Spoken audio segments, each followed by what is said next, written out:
Meaning of disembowel. Disembowel. Disembowel. Disembowel. Disembowel.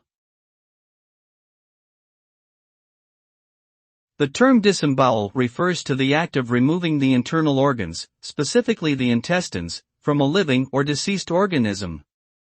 This process is often associated with surgery or butchery, and the result is typically a body that has been eviscerated, with the internal organs removed and the abdominal cavity exposed. The procedure can be performed for medical purposes, such as in organ harvesting for transplant, or for ritualistic reasons, such as animal sacrifice.